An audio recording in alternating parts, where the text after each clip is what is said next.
Welcome to One Way TV and thank you for joining us. We hope that you've had a great week. We've got another great show coming up, which I'm sure that you'll enjoy. We've got our 150 Years of Blessing segment, which was created by the Pray Bendigo team in 2001 to celebrate 150 years since Bendigo was first officially founded as a city. They've pulled out some of the highlights from the different resources they could find, from the Bendigo Advertiser back then through to different programs and resources that they could find at the time. They couldn't cover everything because otherwise we'd be here for 150, 60, 70 years. But they have found out some of the highlights and some of the areas that God has blessed us. So we do hope that you'll enjoy that over the next coming weeks. Again, don't forget to set your alarm, and 7 p.m. Fridays or 9 a.m. Sundays, and we'll see you then. Bye.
Well, hello there, and welcome to part 23 of Blessings in Bendigo.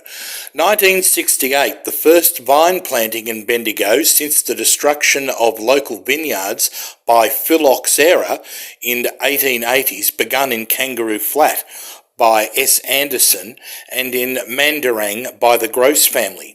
The first colour magazine supplement to appear within an Australian daily newspaper was carried by the Bendigo Advertiser, and also that year a new Coles store had opened.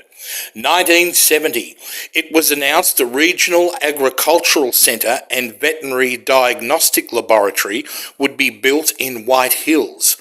1971, the Stafford Ellenson factory opened.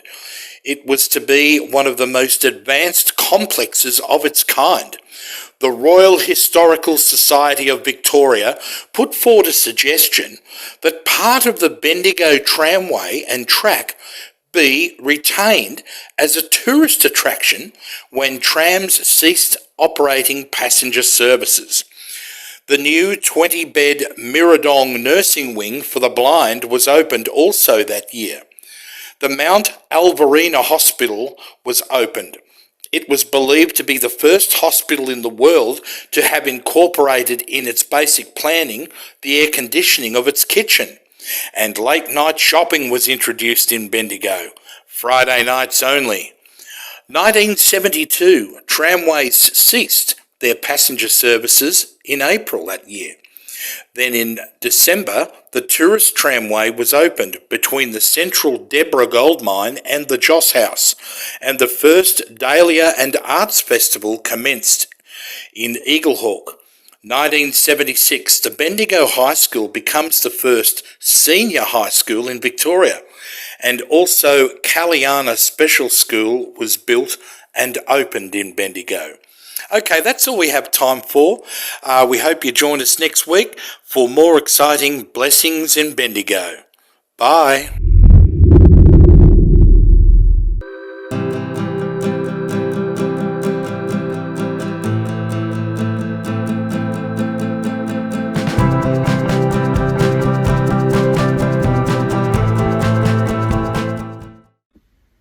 Well, hi. This is session 3 on manipulation. Manipulation can control or destroy families, marriages, friendships, churches, and the workplace. You may be familiar with some of these things happening in your own life when everything was going fine and then someone came in who was controlling and manipulating and began to ruin the whole work ethos, personal relationships, the social fabric of the organisation. It's very sad when this happens, and I want to alert you to it so that you don't have it happen to you. Here's one way of manipulating, is making comparisons.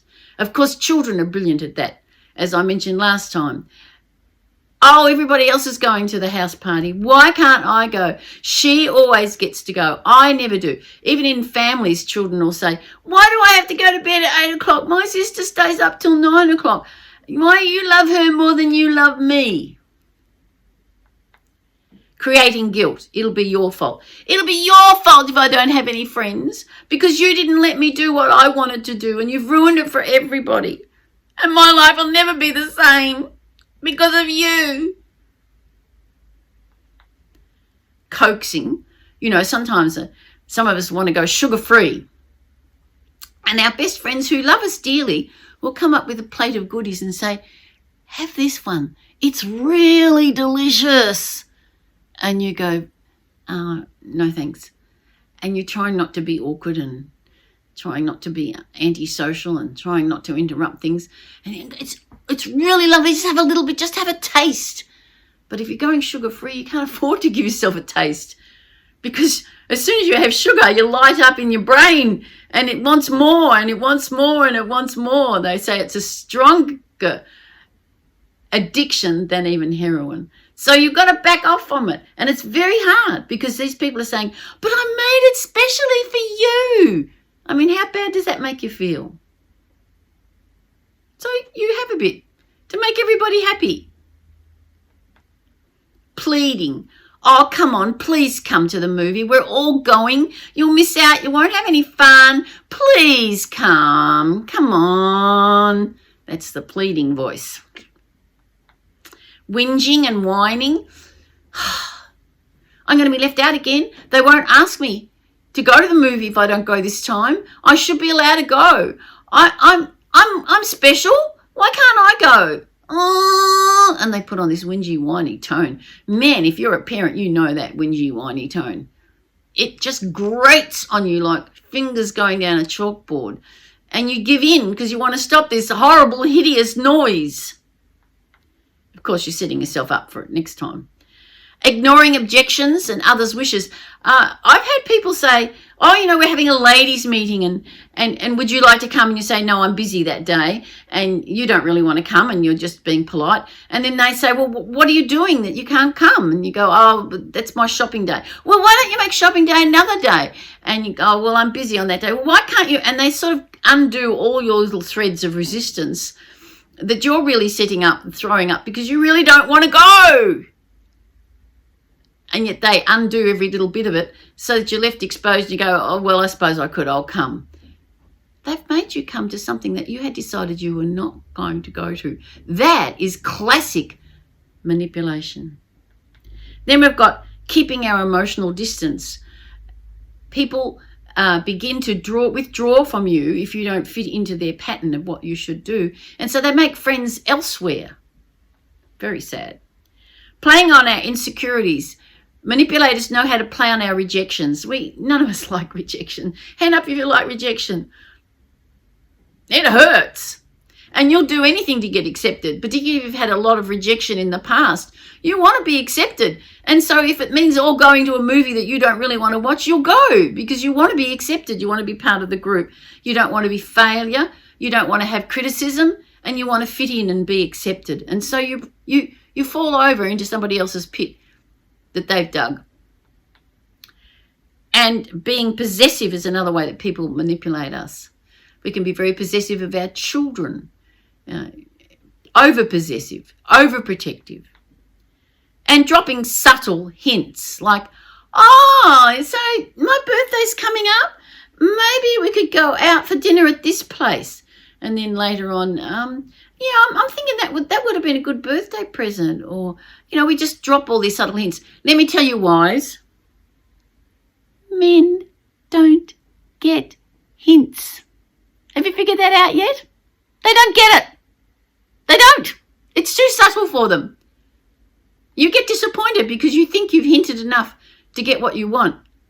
But I love men, but they don't get hints.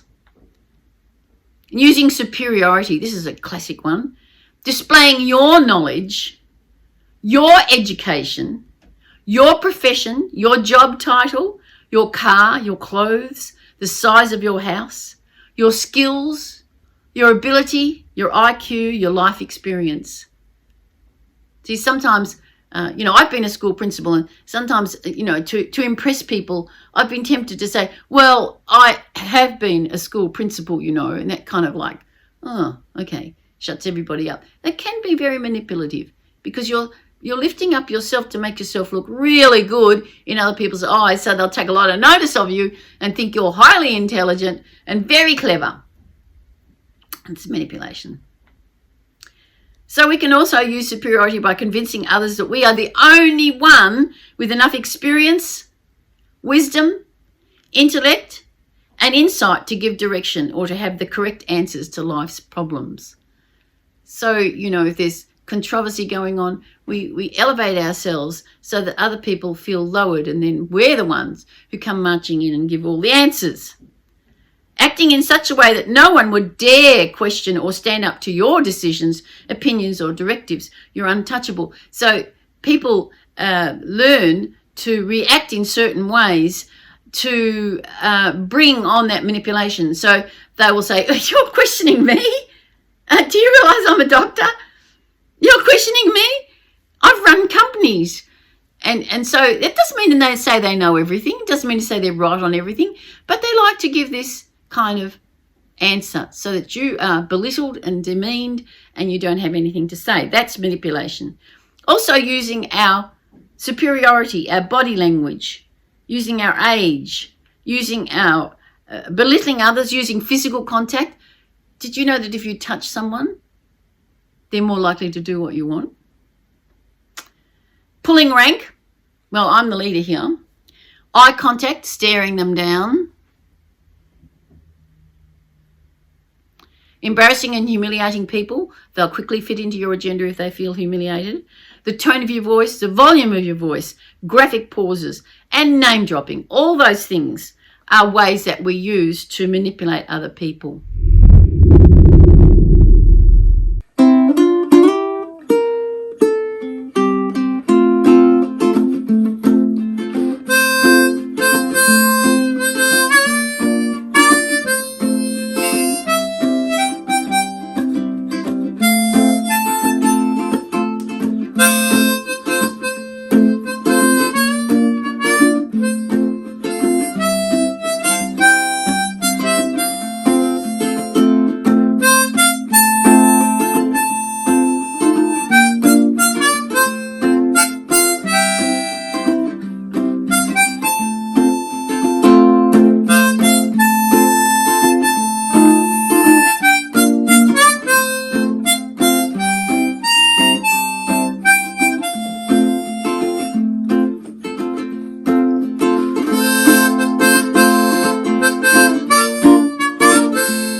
Thanks for watching. Make sure you catch up with us next week where our manipulation series continues. And of course, share it with your friends, onewaytv.org, and 7 p.m. Friday, 9 a.m. Sunday. Have a great week and God bless. Bye. Ephesians 2, 8-9 says, "For by grace you have been saved through faith, and that not of yourselves, it is the gift of God, not of works, lest anyone should boast." From the New King James.